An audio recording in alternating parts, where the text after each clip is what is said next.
Hello hello hello, তোমরা সবাই কেমন আছো? আশা করছি সবাই ভালো আছো, আমিও ভালো আছি। আজকে কিন্তু দুর্দান্ত একটা ভিডিও নিয়ে এসেছি। আজকে রান্না পুজোর ভিডিও। মা এদিকে পুজো টুজো করে রান্নাঘরে চলে এসেছে। রাত্রিবেলা তখন বাজে 9:30। তখন আমরা রান্না পুজোর প্রিপারেশন করছি। এদিকে দেখো 5 রকম সবজি কেটে রাখা হয়েছে, অন্যদিকে রয়েছে কচুর শাক কেটে রাখা হয়েছে। মা কিন্তু অলরেডি সব কিছুই করে রেখেছে আগের থেকেই। বিকেলবেলা আমি কিন্তু টেরও পাইনি কখন কি করলো। তো দেখো এখানে গ্যাসের মধ্যে ওভেনে এক সাইডে কড়াই বসিয়ে দিয়েছে, আরেক সাইডে প্রেসার কুকার বসিয়ে দিয়েছে। প্রেসার কুকারে চলে যাবে কচুর শাক, মানে একটা সিটি দিয়ে ওটাকে গলিয়ে নেবে পুরোটা, তারপরেই রান্না বান্না হবে। আর এই সাইডে মানে কড়াইতে হবে ভাজাভুজি। হ্যাঁ, পান্তা ভাত। রান্না পুজোয় পান্তা ভাতটাই হলো মাস্ট একটা প্রসাদই বলতে হবে, কারণ এটা এখন আমরা ভাত হিসাবে খাচ্ছি না, প্রসাদ হিসাবেই খাওয়া দাওয়া হবে। আমার বাপের বাড়িতে এইসব রিচুয়াল কিন্তু ছিল না। এখানে শ্বশুর বাড়িতে এসে কিন্তু দারুণ দারুণ একটা অভিজ্ঞতা হচ্ছে, দারুণ লাগছে এইসব মানে কি বলবো শিখতে আর কি। শাশুড়ি মায়ের কাছ থেকে নতুন নতুন জিনিস শেখা, একটা নতুন নতুন অভিজ্ঞতা, দারুণ লাগছে। দেখো এদিকে কিন্তু আমি তেল গরম হয়ে গেছে বলে বেগুনগুলো একটা একটা করে আমি ছেড়ে দিলাম, লাল লাল করে ভাজা হবে বলে। এখানে অনেক কিছুই প্রায় জানো তো রান্না বান্না হয়েছে আমাদের বাড়িতে। এই বেগুন ভাজা বলো, কাঁচকলা ভাজা, আলু ভাজা, তারপর ঝিঙে ভাজা, নারকেল ভাজা, চিংড়ি মাছ ভাজা, অনেক কিছু দুর্দান্ত মানে রেসিপি হয়েছে, দারুণ হয়েছে খেতে এইগুলো। দেখো যেহেতু বেগুনগুলো ভাজা হয়ে গেছে, এক এক করে তেল ছেঁকে কিন্তু আমি একটা কাগজের প্লেটে নামিয়ে রাখলাম। মা বললো নিরামিষ থালাটা নামানো হয়নি এখনো, তো কাগজের প্লেটেই রাখার জন্য। তো দেখো একটা একটা করে আমি একদম ভালো বৌমা হিসাবে সুন্দর সুন্দর করে যেরমভাবে শাশুড়ি মা বলছি সেরমভাবে কিন্তু একটা একটা করে আমি নামিয়ে দিলাম। এবার অন্যদিকে কিন্তু পটল আর আলু ভাজতে রাখলাম, আরেক দিকে কিন্তু মাছ ভাজা হচ্ছে। আর এইটা জানো কি, এটা চাল কুমড়ো আর আলু দিয়ে আর কাঁচা ছোলা দিয়ে চিংড়ি মাছ দিয়ে রান্না হচ্ছে। দুর্দান্ত হয়েছে। একটু নারকেল বাটা দিয়েছি ওর মধ্যে, দারুণ টেস্টি হচ্ছে। যদি রেসিপিটা তোমরা জানতে চাও না, আমাকে অবশ্যই কমেন্ট বক্সে কমেন্ট করো। আর এইখানে হয়েছে চিংড়ি মাছ আর ছোলা দিয়ে একটা কচুর শাক, দুর্দান্ত হয়েছে। কচুর শাক খেয়ে সবাই মুগ্ধ হয়েছে। এবং রাত্রিবেলা তেলে পিঠেও করেছিলাম। আমি পাটিসাপটাও করতাম, যেহেতু অনেক রাত হয়ে গেছে বলে আর পাটিসাপটা করলাম না। তেলের পিঠেটাও কিন্তু তেলের পিঠে মানে মালপোয়া, এই মালপোয়াটাও কিন্তু একদম ফুলুরির মতন ফুলে উঠেছে। দারুণ টেস্টি হয়েছে, দারুণ দুর্দান্ত হয়েছে খেতে, সবার খুব ভালো লেগেছে। আর তোমাদের যদি একটু লোভ লাগে, যদি শিখতে ইচ্ছে হয় এইসব রান্না, তাহলে কিন্তু অবশ্যই কমেন্ট বক্সে জানাতে ভুলো না। আমি কিন্তু যথারীতি সেইভাবেই কিন্তু একটা একটা করে ভিডিও আপলোড করব। আর তোমাদের জন্য অবশ্যই কিন্তু একটা সিক্রেট রেসিপিও কিন্তু আমি শেয়ার করতে থাকবো। তার জন্য কি করতে হবে? তার জন্য আমার এই ভিডিও দেখার পরে লাইক অ্যান্ড সাবস্ক্রাইব করতে কিন্তু ভুললে হবে না। লাইক সাবস্ক্রাইব করলেই তো আমার ভিডিওগুলো তাড়াতাড়ি করে চলে আসবে। যখনই আমি আপলোড করব তখনই তোমাদের মোবাইলে পৌঁছে যাবে। দেখো টেবিলে সব কিছু কিন্তু আমি সাজিয়ে রেখেছিলাম, সাথে করেছিলাম কিন্তু লাল লাল করে মটর দিয়ে বাটার দিয়ে টেস্টি একটা শুকনো ডাল। আর এইখানে দেখো সেই কচু শাকটা নামিয়ে রেখেছি।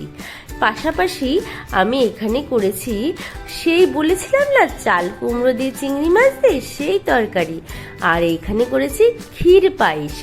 প্রথমে দুধের শিরা জ্বালিয়ে ক্ষীর বানিয়ে সেটাকে দিয়েই পায়েস বানিয়েছি। কি যে অমৃতের মতন স্বাদ হয়েছে, সে তোমরা না খেলে বা না বানালে কিন্তু বুঝবেই না কোনো মতে। আর তোমাদের যদি ভিডিওটা ভালো লেগে থাকে, যদি রান্না বান্নাটা পছন্দ হয়ে থাকে, অবশ্যই কিন্তু লাইক সাবস্ক্রাইব করতে ভুলো না।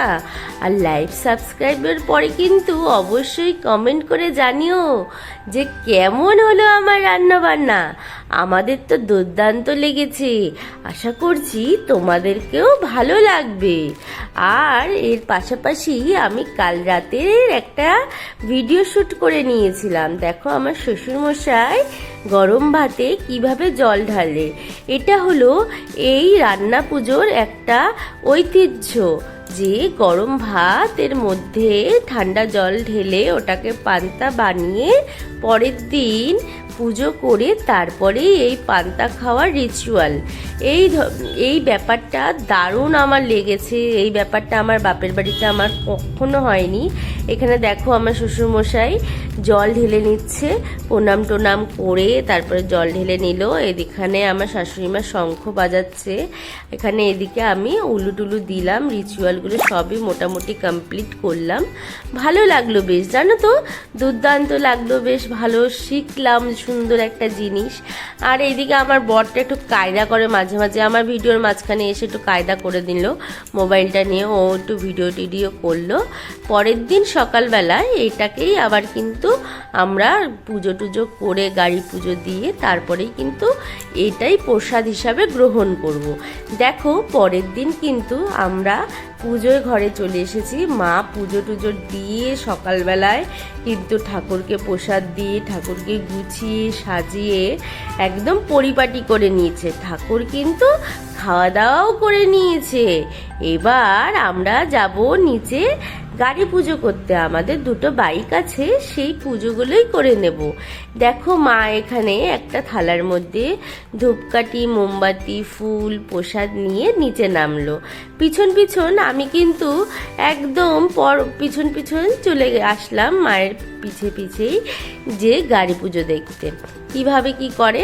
তো বাপি এখানে, বাপি মানে আমার শ্বশুর মশাই এখানে স্বস্তিক চিহ্ন আঁকছিল, কিন্তু কোনো মতেই সে কিন্তু স্বস্তিক চিহ্ন আঁকতে পারছিল না। এবার যথারীতি আমার বরকে জিজ্ঞেস করছে, কি রে এটা আমি তো আঁকতেই পারছি না কোনো মতেই। তারপর যাই হোক আমার বর তো একদম সবেতেই পারদর্শী, কি বলবো বাবারে বাবা। যাই হোক এবার উনি আবার এঁকে টেকে দিল, আমিও একটুখানি আঁকলাম।